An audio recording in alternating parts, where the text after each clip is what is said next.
Hello friends, I'm doing a repair on this N64 golden controller I got recently. As you can see, the stick is pretty wiggly. It's got quite a bit of give, so that creates quite a big dead zone. Doesn't move around very well. Pretty shitty. So we're gonna start out by getting the screws out the back. Keep bumping my camera here. Recording this on my phone, so it is pretty ghetto, but that's all right. So yeah, I ended up with this controller after I bought a bundle of games from someone, basically just their collection that they wanted to get rid of, and I ended up with an N64 and a number of other consoles, but I guess the N64 is the only one I really cared about.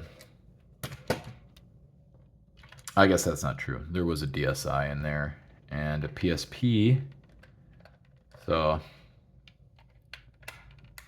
that was cool. All right, so there's a little company called Kitsch-Bent. They're the ones I bought these parts from that are sitting right here. You can get new parts from these guys. Looks like they mold them themselves, which is pretty awesome. And I've heard very good things about the parts. And I just repaired another controller earlier today. And I can vouch for the fact that Kitsch-Bent makes some excellent aftermarket parts for N64 controllers. And each one of these pieces is just like less, it's like $1 something per piece, maybe even less, which is pretty awesome because it comes out to like, $4 to get one of these controllers feeling new again, which is pretty awesome. Also right there, I was just taking out the couple little hidden screws that are inside the port on the back here, but once we got all the screws on the outside out, be careful because the shoulder buttons will just kind of fall out because the shell is what keeps them in place. Am I missing a screw? No. This guy's just stubborn.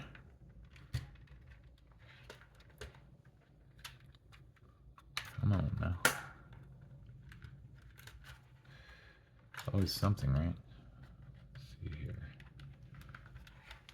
Jesus. Not want to come apart. What's going on? Oh, you know what? I am totally missing a screw. How did I not see that? Jeez. That's why you gotta be careful. Nothing should ever be that difficult to open. And if it ever is, it means you're breaking it. There we go. All right. So that's already a good lesson learned. Okay, we got the back off. As I said, these guys come off pretty easily. And then we're looking at the inside here. What you'll notice, this blue rubber guy here is the Z button. We'll kind of click that out of the way and expose these screws on the bottom here.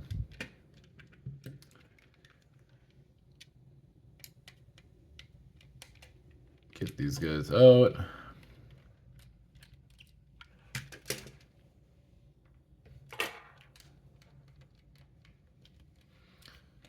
And once we get these 3 screws out and we've detached the Z button from there, we'll be able to get the entire analog stick assembly out of there. And it is connected to the board here by a few wires, but the easy way to get that out, you just have to be careful. Just kind of grab onto the wires and just wiggle it, wiggle it, wiggle it. There we go, we popped it out. All right, so we can put this guy aside. I know I got like a shadow right through the middle of my video here, so I apologize for that. Like I said, not the greatest quality since I'm using my phone and my light source is across the room. But Here is the stick housing, and you can kind of see a little easier here how wiggly it is, but there is one screw that holds it together on the bottom, so we'll get that guy out. And keep in mind that this thing is spring loaded, so it's going to want to pop open. Put that screw aside. See, it's already opening up. So there's a couple clips here on either side. And what you want to do is, while you're kind of letting up, get one of the clips out of there. Use your nail if you can, or if you have one, or just use a spudger or something to that effect. But this part's a little bit tricky, but we'll get it. You can already see all the powder coming out from, there we go, we got one of them. And another one, there it is. All right, look at all this stuff. Powdery mess in there. So I'm just going to kind of shake this over the trash so I don't get it all over the place in here.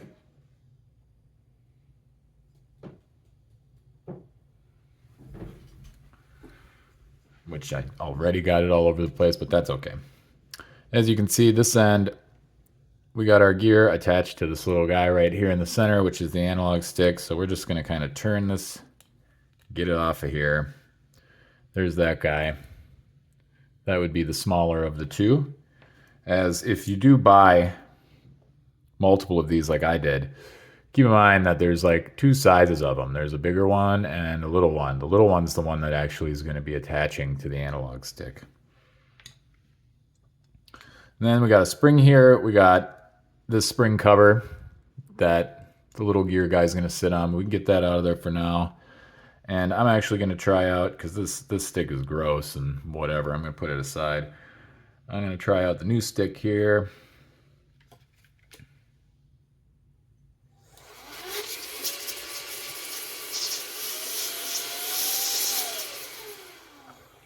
Just getting rid of some of that stuff. All right, so just a couple little slits in the stick, get them in there, pop it through, so that's good for now. We'll put the spring and what have you back on top of there. And then we're going to turn our attention to this guy. We're going to want to pop this little board off. Easy. And then we're going to want to remove the bowl, I guess. And we're going to need these two gears off the bowl. So it doesn't really matter if you damage the bowl. This bowl, it's crap now, so we're not going to use it. But just kind of open up the little arm, get the gear out of there. The gears are identical, so you don't have to worry about keeping track of those two. And here we go. Got the other guy out. We can get rid of the bowl. Into the trash. Get rid of this guy. See, the problem is these guys start to wear out and they get wider and wider as that happens. And that is what creates your dead zone. Also, all that plastic that ends up in the bowl is actually from that plastic bowl itself, just the bottom of the analog stick riding around on the inside of this thing. Oops, sorry about all the wiggliness here. All right, so get this guy back in. You're gonna have the flat side facing inward, and there's actually kind of a little space where you can slide the little guy and then pop it up, and it should go in, and make sure it spins. Make sure it's got good action on it, because sometimes it's too tight of a fit. For the last controller I just did, it was too tight of a fit, and like it is right here, I noticed this was the same issue. It doesn't rotate quite the way you want it to, so we're going to pop that out real quick. And I did find a little solution for this. I just took my tweezers and I stuck it inside the little opening for the outside of the wheel. And I just popped it through, and then I spun the tweezers to widen that hole a bit, which should be pretty easy because the plastic's not very hard.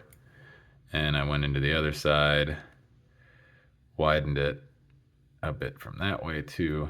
Careful not to poke yourself. All right, we'll try to put it back in, and we'll see if the action is a little better.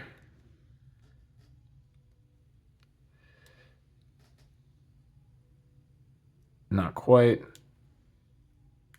So we're going to do it one more time here.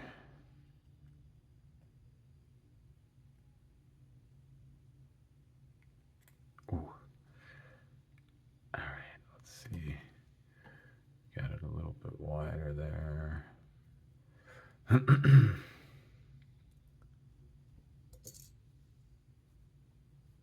Yeah, because what'll happen is if this gear doesn't have good action, the analog stick's not going to recenter itself.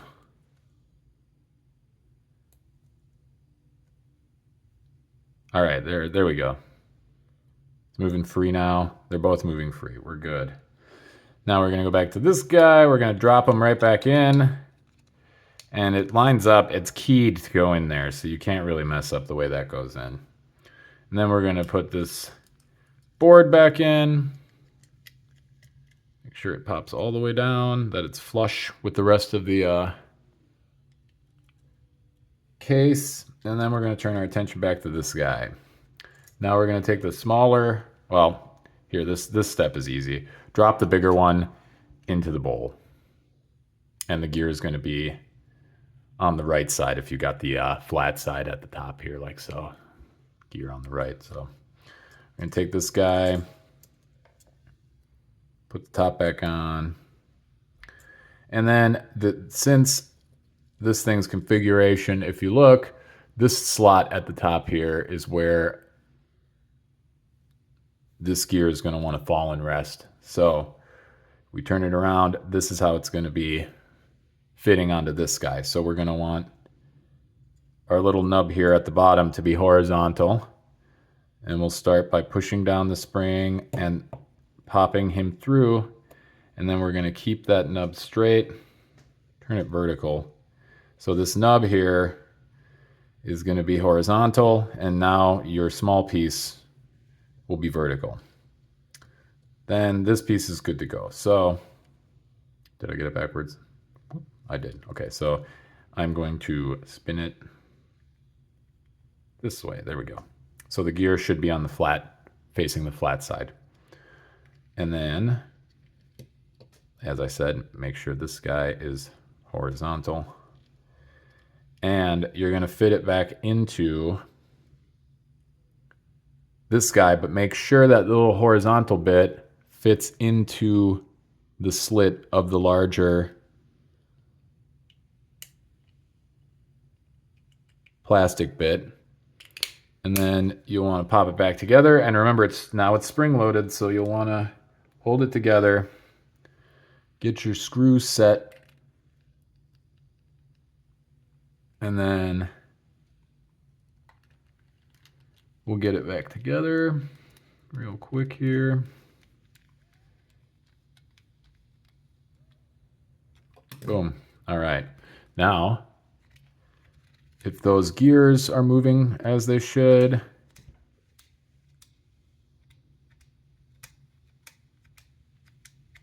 it should be recentering every time if the gears are working well. I should have cleaned this out a bit.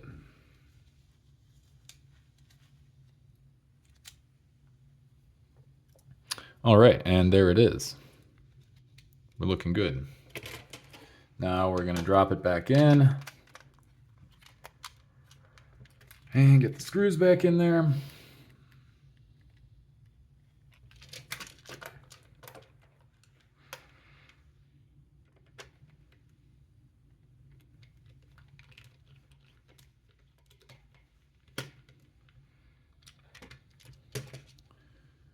See, the nice thing about figuring out how to do a lot of this stuff is if you're trying to collect games or even just get yourself a little console set up. Let's say you're trying to collect your favorite N64 games that you had as you grew up. Okay, next step, we're gonna reconnect our analog stick back to the board. which is pretty easy peasy. Just make sure you put it in the right direction, which is like so.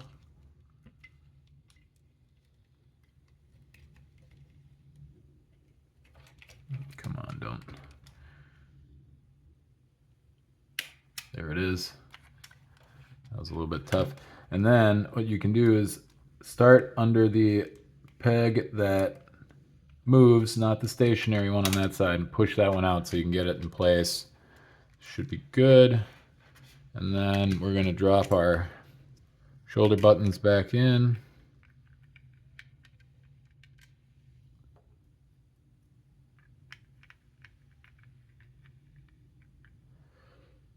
And get the back housing back on here.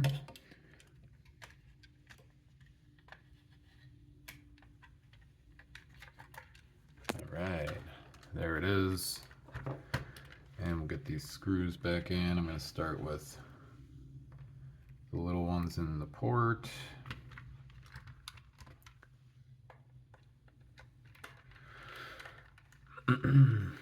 Yeah, I've been playing some Mega Man Legends, or otherwise known as Mega Man 64 on the N64.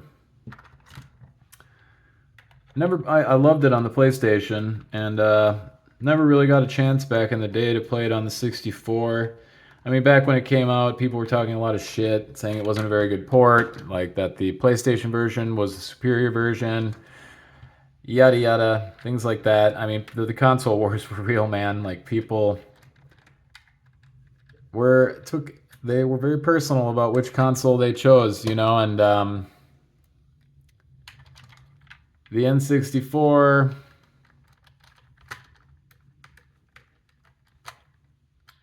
was beloved by many, but even at the time, there was a lot of shit talkers because the PlayStation just had so many more games.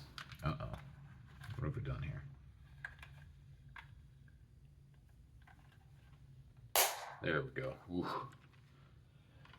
Didn't line up quite right, but we got it. Just made an awful sound is all. Almost there. And then we can test it.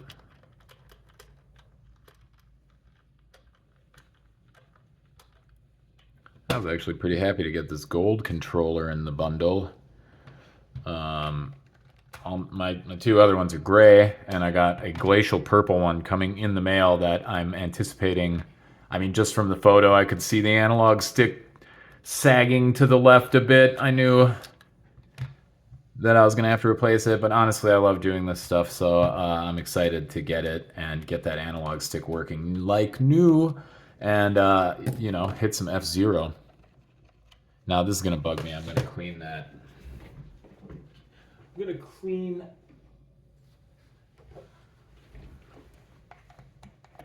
to clean the stick in here because, you know, I should have cleaned it when I had it taken apart, but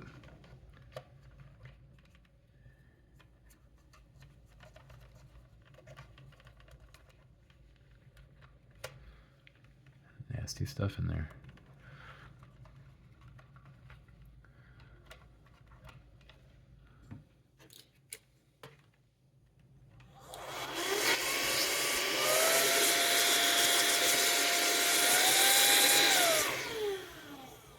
All right.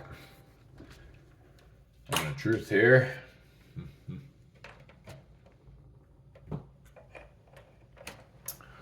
Let's see if I can angle this without too much traumatic movement for the viewer here.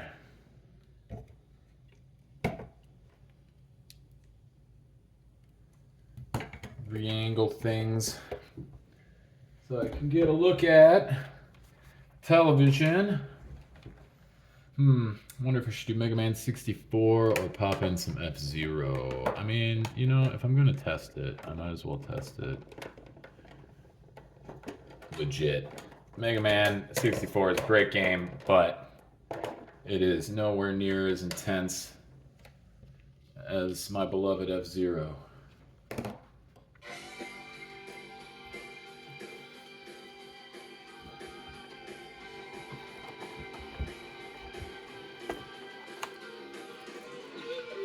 All right.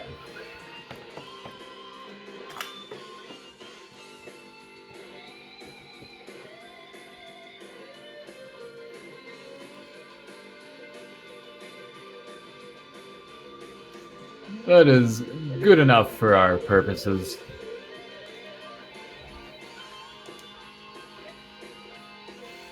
Try to get it a little bit more.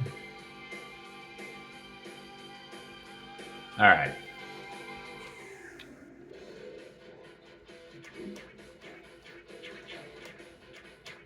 And why not? Oh, well, no. I'm going to do a GP. Standard. Green. Inverted loop. Pico every time. I might actually play some other vehicle. What do we got? BBC is what I like. We'll go with this Mad Wolf since it's pretty much what his Pico weighs. Pico weighs a bit more. We'll give it a go. So far, the analog stick feels pretty good, and as you can see, there's like not a lot of give to it.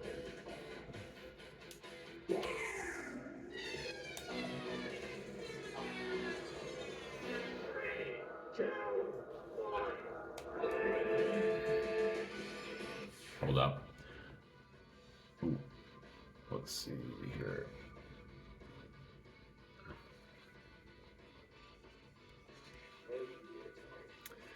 Sorry, guys. Just don't want this to be cut off too much.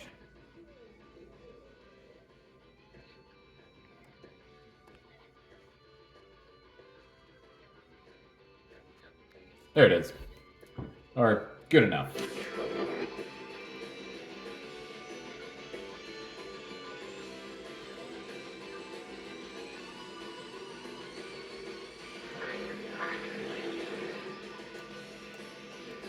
Whoa. I'm gonna kill one of them. Oh, or kill myself. Come on, shitbags.